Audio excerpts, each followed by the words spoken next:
Welcome to Dead Man Talking. Tonight's show is the next installment of this incredible series by JackLaFountain, available for purchase now over on the Amazon website. Of course, I'll leave the link to that in the description box below.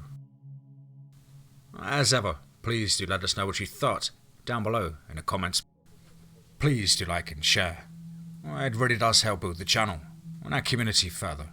And why not hashtag TeamFEAR and DMT's Cryptid Crew.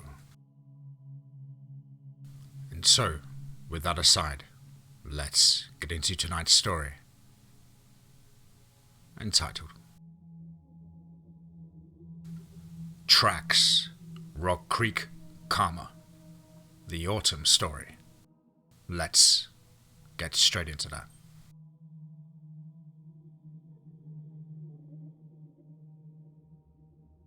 An introduction. The goal of authenticity in fiction is a challenge for writers. I explain this concept in greater detail in the introduction to The Winter Story. Suffice it to say here that, to advance the goal of realism, I wanted to write these stories in places where I have lived and worked. As I had planned this second story, I really wanted to set it in Oklahoma. I lived there for many years and was living there still while I wrote this story. And so I began my research at a familiar source, among the reports of encounters compiled by the Bigfoot Field Research Organization. This particular encounter sprang out at me like a tiger from those reports. I've heard it said, truth is stranger than fiction. In this case, it could not have been truer. The first shock was to find it was a report from my longtime home, Sulphur, Oklahoma. The second jolt was to find that the encounter not only took place in that area, but in the park that abuts the town, with its city lights and all. I happened to be living in Sulphur at the time this encounter took place, though I heard nothing about it in the talk that circulates through the town like the Oklahoma wind. The coup de grace, the third and most fortuitous shock in the report, was that the encounter actually happened on Halloween night. What more could a writer ask for? And so, the story presented here closely follows that report. I added a second experience that was personally recounted to me, and with a tragic, or according to your outlook on life, an inspiring twist. Most Bigfoot encounters are surprises that occur while cameras and recorders are out of pocket or cannot be brought to bear. A couple of those surprises are waiting for you in Rock Creek, Karma.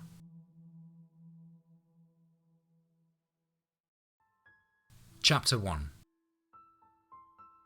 The north wind was sweeping down the plains, bullying its way through the intersections along Muskogee Street and wedging itself between the booths that already lined the sidewalks, ready to offer games, crafts, and edibles for the evening crowd to come.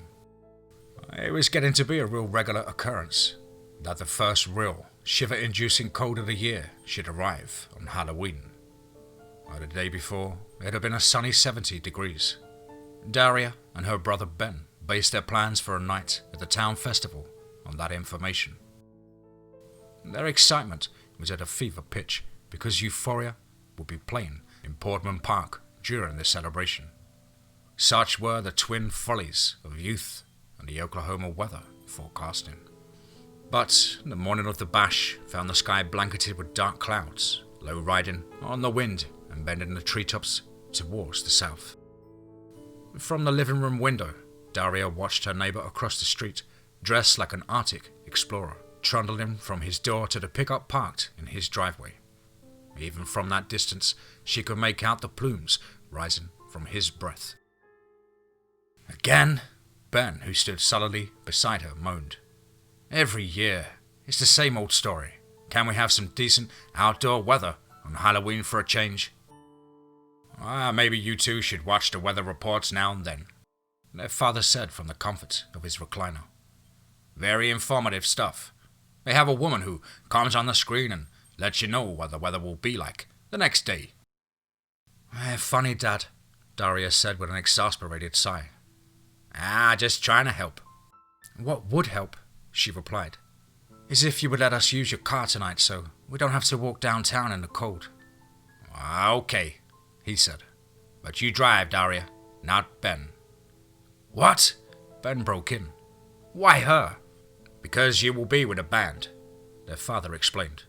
You're apt to leave it parked somewhere unattended and go off to God knows where. He's got you there, Ben, Daria said with a laugh. By the time for the downtown festivities, the temperature had risen a bit, or at least it felt like it did.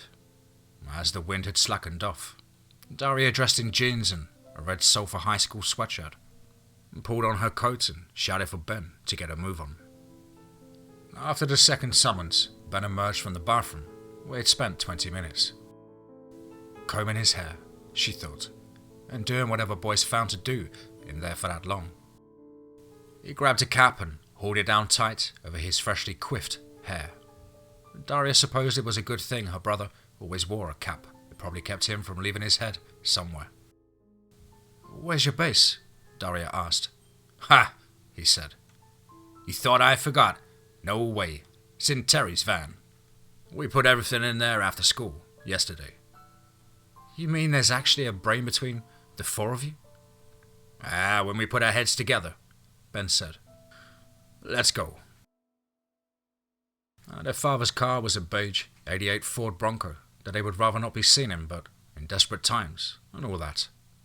It was late twilight when they arrived. They parked in the Veldome Shelter's parking lot and walked across the street to Portman Park. They reached their destination just as Terry was backing his van up near the stage. She hated to admit it, even to herself, but it was kinda cool to have a brother and a band. Pretty good band at that. It wasn't that she lacked for friends or anything. The problem was that Daria was smart. Too smart for most of her peers. It took her a while to understand that. As problems go, intelligence was not a bad one to have. But it did make for an uphill battle to fit in sometimes when you knew all the answers in class. Classmates had the mistaken idea that all she did was study and read. She loved to read and preferred books to movies. That much was true.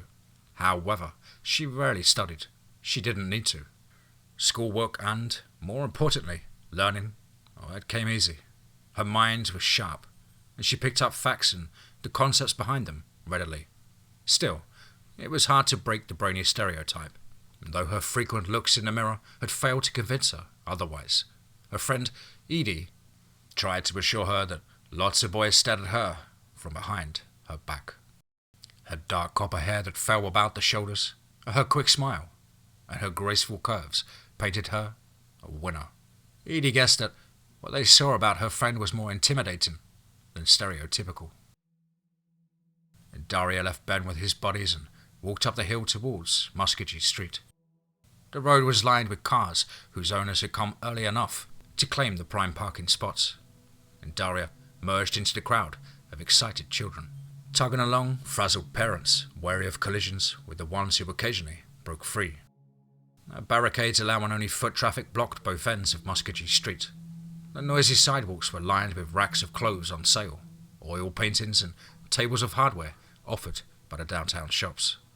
Booths presenting games and homemade crafts, interspersed with the church groups handing out treats, all packed tightly together, turned the street into a carnival midway.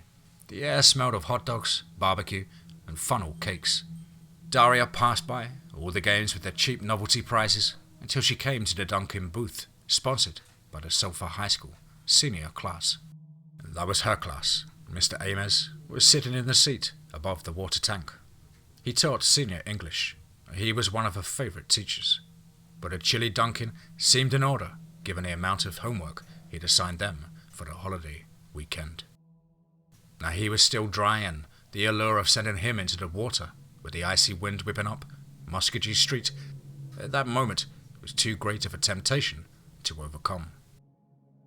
Her best friend, Edie Mae Tubby, just happened to be already towing the mark ahead of her, and to Daria's secret glee, the girl missed on all 3 tries. Now Daria pushed forward, plopping down $1 for the next 3 balls before Edie could do so. Sometimes Daria pitched for the softball team, and she stepped up to the mark with confidence in her ability to send the teacher down with a splash. Her first try sailed just over the target and brought faint jeers from Mr. Amos, but her next shot was too low. Determined to win, she took 3 steps back from the tape, marking a pitch in line. She set her hands in front of her and stepped forward with her arm swinging like a windmill over her head and released the ball from her hip. The round, metal target rang out the sound of victory. The force of the pitch left a baseball-sized dent in the target, and Mr. Amos's eyes went wide as he was suddenly suspended in the empty air. He hit the water, sending up a spray that chased back the onlookers. A round of applause went up for both the young pitcher and the brave teacher, and Daria gave him a friendly wave, and Mr. Amos shouted out a promise of revenge when they would meet again in class the following Monday. "Hey, I wanted to be the one to dunk him, girl," her friend said, trotting to catch up with her. You had a chance," Daria said with a smile. "You want to hang out? Come on, I want a corn dog. How about you?" Now Daria took off towards the brightly decorated truck parked in the middle of the block without waiting for a reply. Edie quickly caught up, walking at her shoulder without bothering to answer. "2 corn dogs," Daria told the man in the truck and turned to Edie. "I'm fine. I did kinda root you out of the line back there," she chuckled. Edie offered to buy their Cokes. Twin golden delights of deep-fried cornbread batter covered a dubious combination of pork and chicken appeared at a window. The girls slathered them with mustard and sauntered off through the crowd, munching and sipping happily until they heard the band begin to warm up. "Hey, that's your brother," Edie said. "Let's go listen. I think he's cute, you know." "Yeah, I know," Daria said. "You say that every time." "Well, he's cute every time. That's why. Now, come on." Weaving their way through the crowd while guarding their sodas from the elbows and shoulders of the milling mob, they made their way past the barricade of the Muskogee and 4th and started down the hill towards the park. It wasn't much of a park, just wide expanse of grass with a bandstand, and the girls were still half a block away when the band launched into Sunshine of Your Love. Edie grabbed Daria by the hand and broke into a trot. When they got to the park, she pulled Daria along to the front of the crowd that was building up at the small stage in the center of the park. And the growing number of dancers gradually pushed those directly in front of the stage into the wings. Edie and Daria found themselves clinging tightly to the corner of the stage, looking out on a sea of gyrating bodies while being forced to shout to hear themselves talk. It was just as well. Conversation was not what they came for, anyway. Edie was whisked off to dance and Daria found herself alone. She wasn't sure just what drew her eye.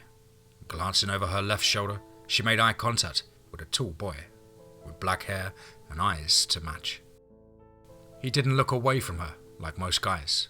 Instead, his lips parted into a soft smile that spread over his face like a breath of gentle wind. His eyes held hers for a moment before he raised a hand to wave at her, and without thinking, she returned the wave. When her hand came to rest at her side once more, she realized she too was smiling. "Hey, what are you... Oh, I see," Edie said. "It's Jake." "Yeah, Jake Wilson," Daria heard herself answer in a disconnected, distant voice. "Oh my God, he's coming over," Edie gushed. Daria felt a hand on her shoulder that not so gently nudged her forward to meet the approaching boy. She stumbled a step before catching her balance and turning her eyes up to look into those looking back at her. "Hello, Daria, isn't it?" he said. "I remember you from Miss Dixon's algebra." "Yes," she said. "I'm surprised you remember, though." How could I forget the smartest girl in class?" "Actually, that was me," Edie cut in. Daria shot daggers at her. "Well, maybe it was the prettiest girl," he amended. Daria felt her face flush, but was powerless to stop it. "Dance?" he asked, hand extended. "But they're not playing any music," Daria said. They will," he countered, giving her hand a tug. "Come on." He led her towards the others waiting in front of the bandstand for the next song, and Daria heard a shrill whistle from behind her. She felt a mild anger rise in her. She didn't need to look back to know Edie just whistled and pointed for Ben to look at her. Then the next song was a slow, romantic ballad. Came as no surprise. The surprise was how comfortably she slid into Jake's arms and swayed to the music. He radiated strength and confidence she'd never felt in a guy's arms before. She relaxed and leaned into him, and was lost for a moment in his arms and in the allure of the music. The song ended too soon.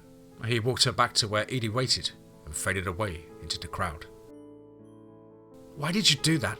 Daria said, but her irritation turned into a mischievous smile. "Thanks." "Ooh, he's so cute," Edie said. "What are you doing? Go after him." "I will not." "But why?" "Because he's coming back." "Well, last song, y'all," Terry announced from the stage. "We have to close it down. Is there an after party?" "Yep, buddy, you know there is. The trick is to find out where. The treat is when you get there. I'll see y'all later." Daria looked at her watch. It really was 10 o'clock, and she wondered where the time went. And then she glanced at Jake standing beside her and knew. "Do you want to go to their party?" Daria asked with a smile. "Sure," Jake said. "Do you know where it's at?" "Of course. My brother is the bass player." "Really? I didn't know that. Where is it then?" "It's out at Veterans Lake." "Veterans Lake for Halloween?" he said with a quick tilt of his head and a raised eyebrow. "What?" It's haunted by the Lady of the Lake, you know." And she shrugged and laughed. "Yeah, well, nobody's going swimming on a night like this." And keeping her word to her father, Daria arranged for Jake to meet her at the lake. After clearing the gate there, she turned right onto the road that ran through the park on a parallel course with a row of porch lights just beyond the park fence along Lindsay Street. Once the road crossed Rocks Creek, it turned away from town into the growing darkness. And the night closed in as the road wound uphill for a ways before dropping down to hug the northern edge of the lake. It came to an end in a small parking area, near the spot where Wilson's Creek emptied into the lake, and the lights of the partygoers chased away the darkness. The paved circle, it was already filled with cars. Daria turned around in a cramped lot and parked along the ditch on the side of the road farthest from the lake. "Parking for a quick getaway?" Jake asked as he walked over to meet her. "I think you may have done this before." "Maybe," she said. "Never hurts to be prepared." Jake shrugged and held the door for her as she climbed out. His hand slipped gently into hers as they walked towards the shore. He led her to the raging bonfire that burned in the middle of the circle of lawn chairs linked with a few boulders and 2 large logs. They found a place to sit and snuggled together on one of the logs. The fire was pleasant to watch, but it was Jake who held the cold and wind at bay. Warm and relaxed, she breathed deeply of his intoxicating cologne. Jake soon excused himself, leaving her cold and missing him. He returned only a few minutes later with the twin red cups topped with foam. He handed her one and resumed his place at her side. She took a small sip and shuddered at the bitter taste and smiled up at him. "I should be ashamed to say this," she said, "but I'm not much of a beer drinker." It's okay. Not everyone likes the taste." This one?" He raised his cup. "That's not my idea of good beer. I don't really hold with my friends claim that bad beer is better than no beer. But this'll have to do for tonight." "Really? Aren't they all about the same?" Blasphemy," he said with a mock surprise. "It's hard to tell with these cups, but you should not be able to see through beer. At least not the kind that I like. The darker, the better." Jake was not that far removed from sulphur high, she thought, to have tasted much in the way of sophistication, but a laugh at his worldly boast only increased his smile. Daria was charmed to meet a guy who didn't take a little laugh at his expense as an attack on his ego. She battled her way through the beer, just to show that she could, but By the time she neared the bottom of the cup, she felt much warmer than the fire could account for, and happier that Jake's nearness had a right to claim. Her brother Ben and the band finally arrived, and they were met with cheers and calls for more music. Acoustic guitars appeared from the van, and once the band was armed with the red cups of their own, the music resumed. Now Jake refilled their cups, and they sipped beer and listened to a few songs before he looked up at the moon. Let's take a walk." He stood and held out a hand. As she took his, feeling a little silly when she wobbled slightly.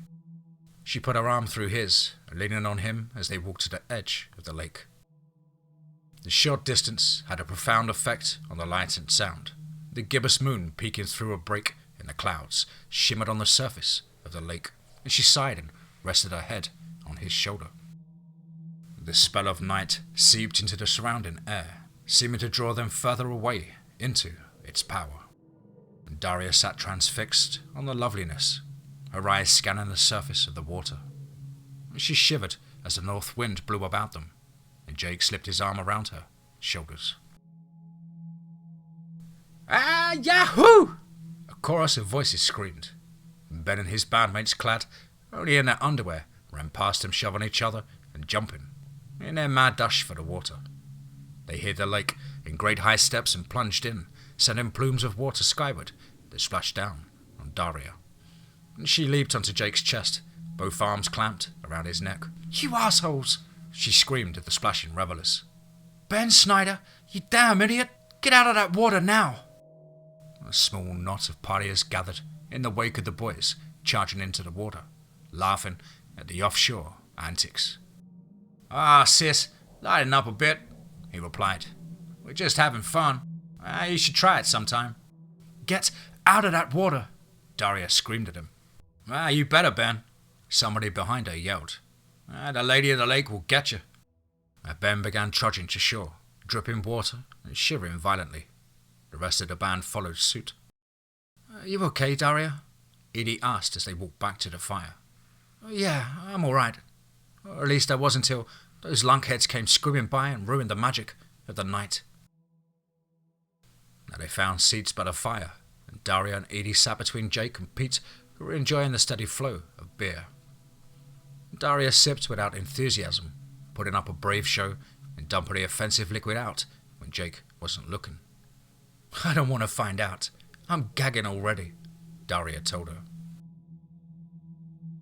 Mention of the Lady of the Lake turned the party away from music and dancing to the holiday's more traditional campfire fare. A string of stories about haunted houses and local ghosts followed. The tales degenerated into the rehashing of my cousin's roommate's best friend's encounter with various urban legends. This is all bullcrap," Pete said. "None of that stuff is real." "Don't be so sure," Edie spoke up. Knowing what was coming next, Daria laid a hand on her friend's arm and shook her head. Edie waved away the caution.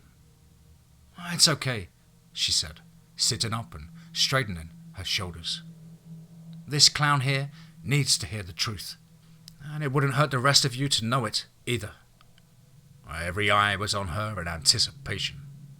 They had all heard the rumors about Abel May Tubby, and like Daria guessed, they were about to get the first-hand story of Edie's infamous ancestor. And family connections were never far from the surface in Murray County.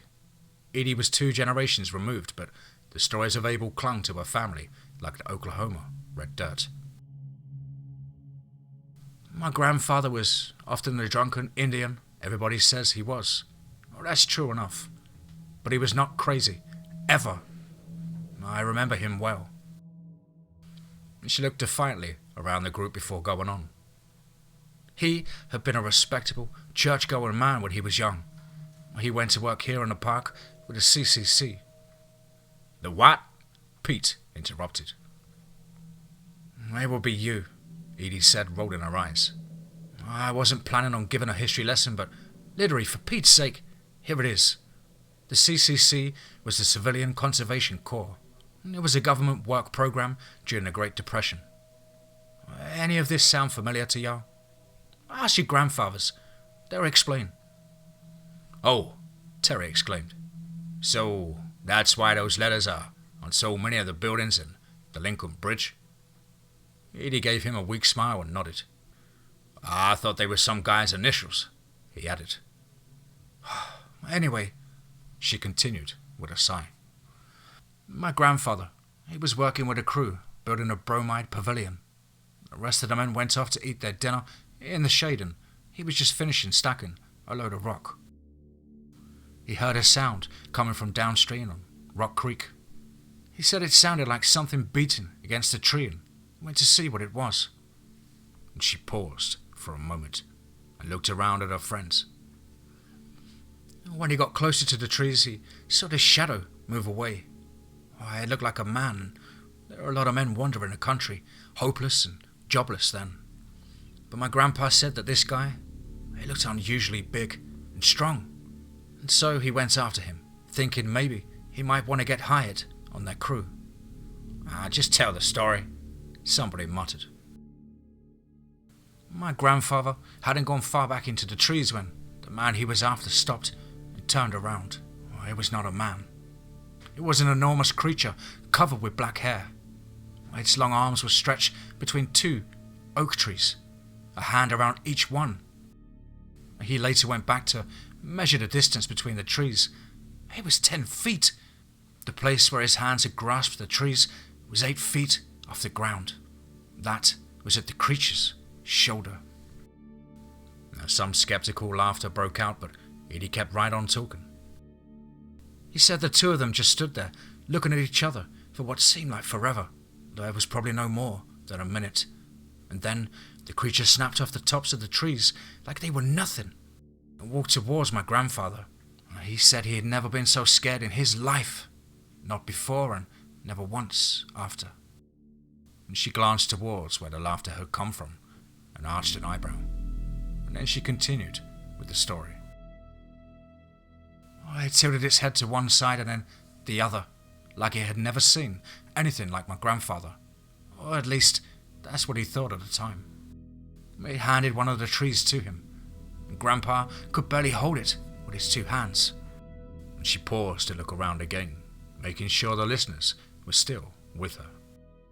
And so, the creature grunted a couple of times like it was laughing at him, and then it turned and walked away. But as it got back to the place where it had stopped and turned around, my grandfather said 2 more creatures, and one of them, a little one, stepped out of the trees to meet it. The big one grunted again and they all disappeared into the woods. Some of the people were starting to shift restlessly. Still dragging the broken tree, he wandered back to the crew. When he told them what happened, they laughed at him, called him crazy, and said he was drunk. He was fired the next day for being drunk on the job. A couple of the guys got up and went for more beer. Edie went on, relentless to reach the end of her tale. He spent the rest of his life broken and eventually became the drunk they accused him of being. When he was old, he disappeared one day. My dad found him sitting beneath the trees below Bromide Hill. The authorities said he died of exposure, but what they never reported was that there was no alcohol in his system. Nor did they say that there were gigantic footprints to be clearly seen around the tree where he died. My dad said there was a peace about the place where they found him, and he thought that was because his spirit was at rest with what he'd seen years before. The men in my family, they still go there to seek peace, especially when they are troubled. Silence met the end of her story. It didn't last long as those who hadn't already done so freshened their cups of beer, and the party went on for most of them. "Well, that was a real downer," Pete said. "You're such an asshole," Daria said, leaning around Edie to glare at him. Let's get out of here," Jake whispered to her. "Okay, but I need to talk to Edie alone first," Daria said. "Come on, Edie." They walked away from the fire to stand on a deserted side of the road, and Daria put an arm around her friend. "That was very brave of you," she said. "We're going to get out of here for a while. I'll meet you at the Easy Go at midnight." Chapter 3. Daria regretted her promise of keeping her father's car with her at all times. There was something good about her fidelity to her word, but it didn't ease the loss of a chance to sit beside Jake as he drove. She had a moment of consolation, though, when she arrived upon noticing the absence of other cars in a parking lot. They would have the overlook to themselves. She took his hand as they walked the hard gravelly path to the jutting slab of barren travertine that overlooked the park and downtown Sulphur. Bromide Hill rose out of the west side of the park, a challenging hike for those walking along Rock Creek, but easily accessible by car from Perimeter Road. The wind swept through the scattered cedar and oak around the bit of bare rock where they sat, chilling their ears and noses. And Jake sheltered her in the lee of his body and pulled her close. The lights of the town spread out in twinkling panorama beneath them. The moon glowed behind thin clouds. "Beautiful," Jake whispered. Daria turned to see that he was not admiring the town lights. His eyes drank in her face with a tenderness that emanated through to her heart. She leaned closer, and their lips met. His lips were soft on hers, but there was a strength behind them, a pleasant firmness without insistence. When they parted, he laid a warm hand on her cheek. The kiss was pleasant, warm while it lasted, but she was shivering when he chuckled softly and fixed her with a smile. "This was not the best idea I've ever had," he said. "You're freezing out here." "I'm fine," she said. "I enjoy being with you." "I enjoy being with you too, but let's be together enjoying someplace warmer." "Okay," she agreed. "But first," she took his face in her hands and drew it to hers. 30 minutes later, Jake turned the key in the ignition and started the heater to remove the fog from the windows. Daria felt as light as the butterflies that were fluttering inside her. That feeling was a bit too good to stay where they were, though, and she had given her word to Edie. "I have to meet Edie at the Easy Go," she told him. "What time?" 10 minutes ago," she said with a laugh and a devilish grin. "Let's take my car, and we can come back and get yours later." A huge smile lit his face as he unwrapped his arms from around her.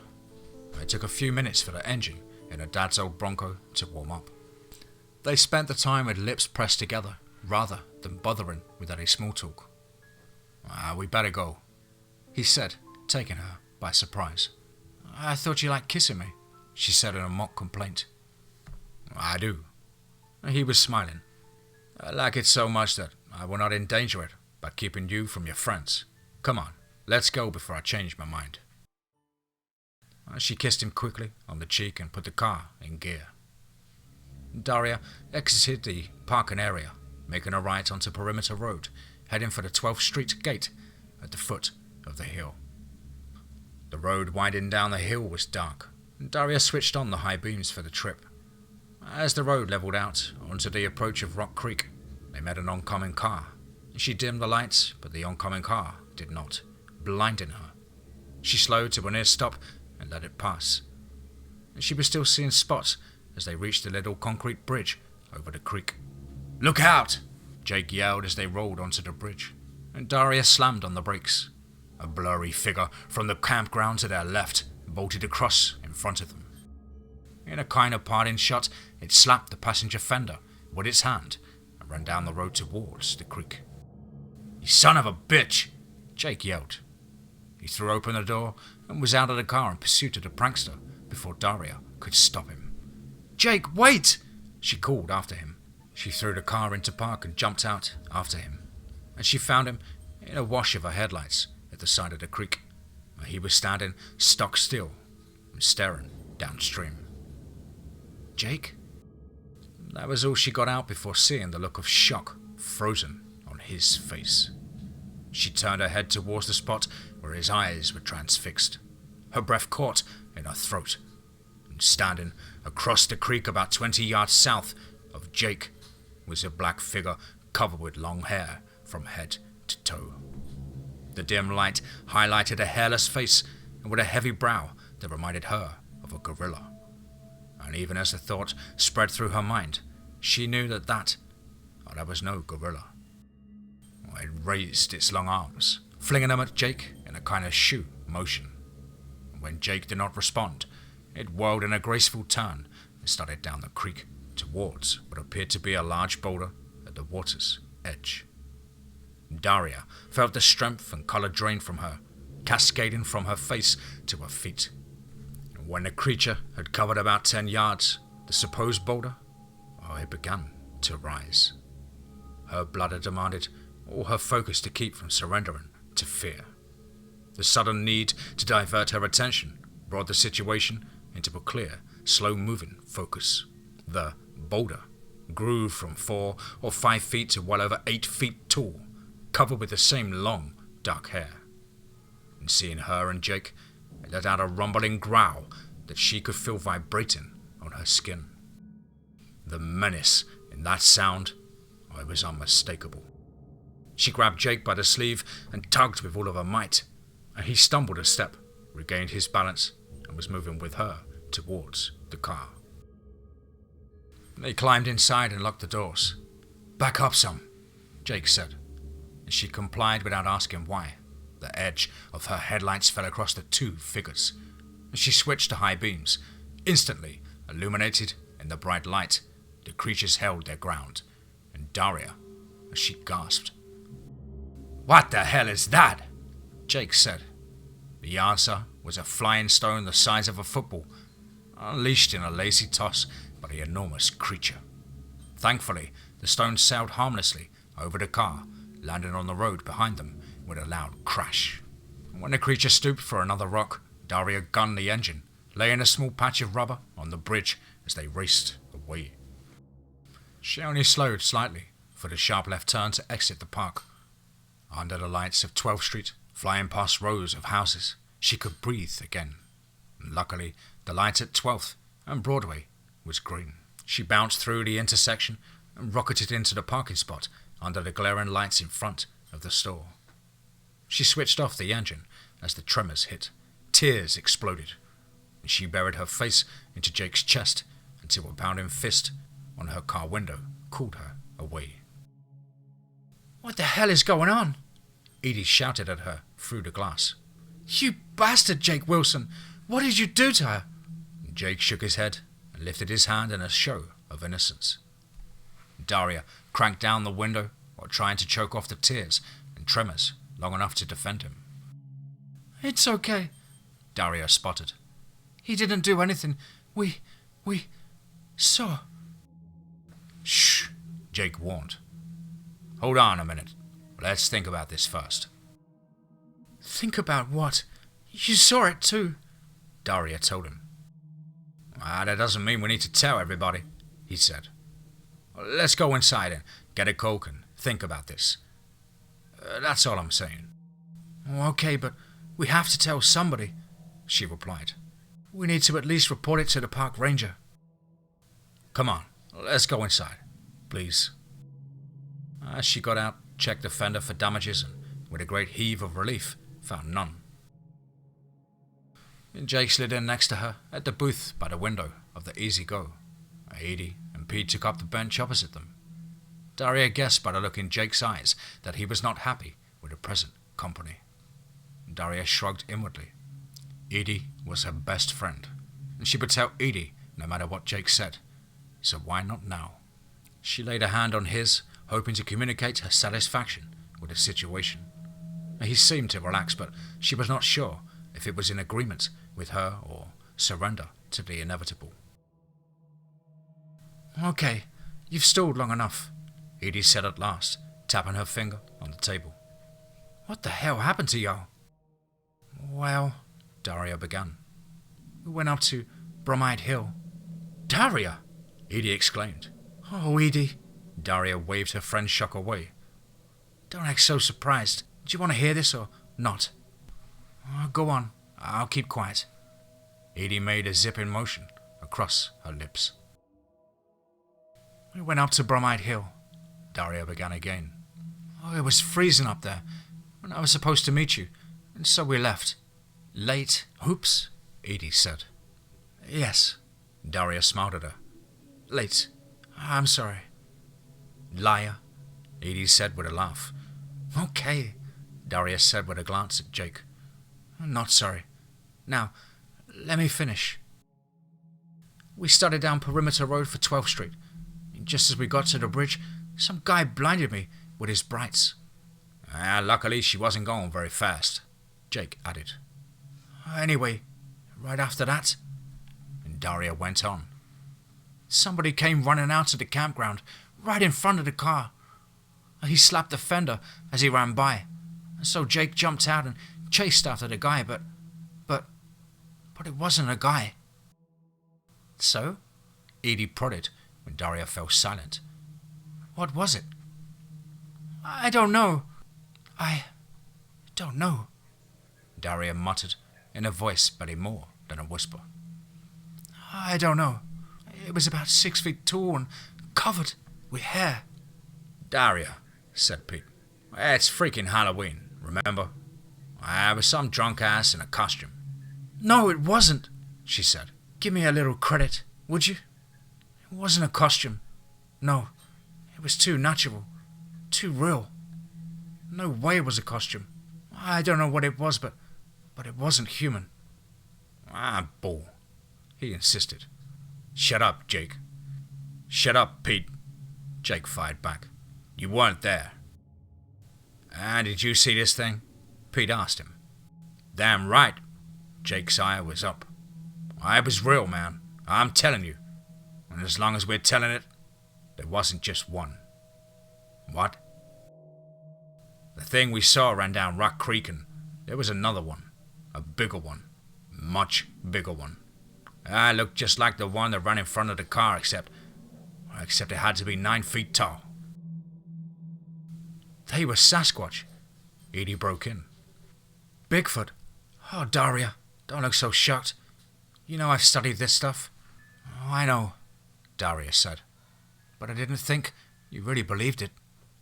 I thought you just studied it because your grandfather's story. Damn, girl, you always have all the luck. Do you know what I'd give for a look at one of them? You can have it, Daria said. I never want to see one again. Well, you're going to, Edie told her, because we're all going back out there. Tonight? Daria asked. Right now, Edie said. Let's go. Come on, move it. I'm serious. I'm game, Pete said, slipping from the booth behind Edie. Edie grabbed Daria by the hand and pulled her from the seat. She didn't resist beyond a mechanical, reluctant step. And with a shrug of his shoulders, Jake came along. We have to get my car, anyway, he whispered to Daria. Okay, I'm driving, Daria announced. When I say go, we go. I'll leave anybody that doesn't move their butt when I say so. That includes you, Edie Mae Tubby. Yeah, Edie said. Let's go.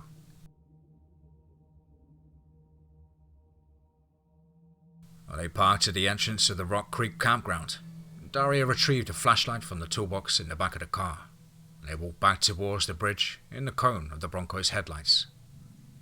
Look at that, Jake said, pointing at the shattered rock in the middle of the road. That's what it threw at us. It was standing on the far side of the creek when it threw it. Damn, Pete said. That had to weigh 30 pounds. On the far side of Rock Creek was bare travertine, and the trees stood back from the creek, making a search for tracks futile. But Edie was determined to search for tracks anyway. Finding no sign of the creatures along the creek, they started back to the car. Edie came to a sudden stop halfway across the bridge, her flashlight playing near the creek. Oh my God, look, she said, pointing at a spot on the bank. She ran across the bridge and down the slope to the water's edge. In a bit of sandy soil between outcroppings of travertine was an 1.5-inch depression, bearing a resemblance to a human heel.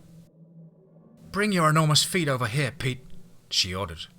And Pete, following her directions, laid his shoe beside the imprint. The heel print dwarfed the heel of his size 13 shoe. That's big, he said. Yeah, Edie admitted. Too bad it's only a heel and not a full print. Surely, though, it will help the park rangers to believe us? Daria said. You can't tell them about this, Edie insisted. Why not? First of all, Edie said, because they'll do their best to tell you. It was a bear or a guy in a costume, and you're a hysterical kid. But the print, the rock. I didn't say they won't believe you, Edie explained. They already know they're here. I said they will try to convince you otherwise, and they will also do what they have to do to discredit your report. Why would they do that? They can't let these stories out, Edie explained. It would attract too much of the wrong kind of attention. People with guns and curiosity seekers tramping through here and tearing up the park. That's just the beginning. So, who do we tell? Daria asked. Nobody. There's no point in it, Edie said. Not until the day we have proof that they exist. Until then, you were just inviting ridicule. I agree, Jake added. We don't need that. We need to keep this whole thing quiet. Are you afraid of your buddies and that they'll laugh at you? Daria asked. No, it's not that, he said. We just should not go around telling everyone.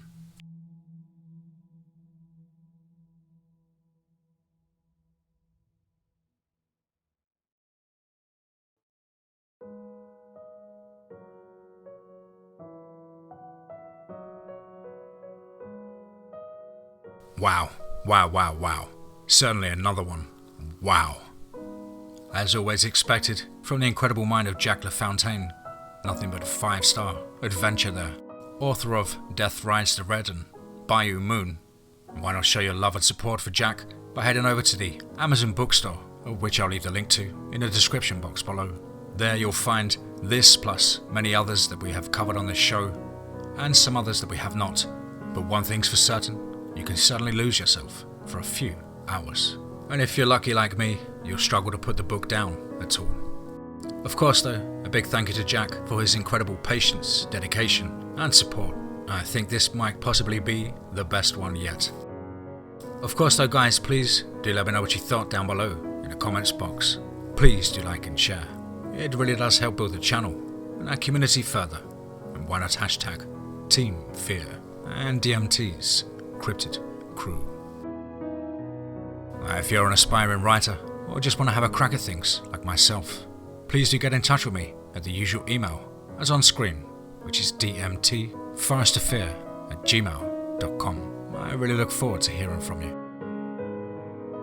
I hope everybody's had a fantastic week at work or school and studying, whatever it is that you do. You're trying to keep fit and focused during these testing times. But above all guys, remember, be safe, not sorry.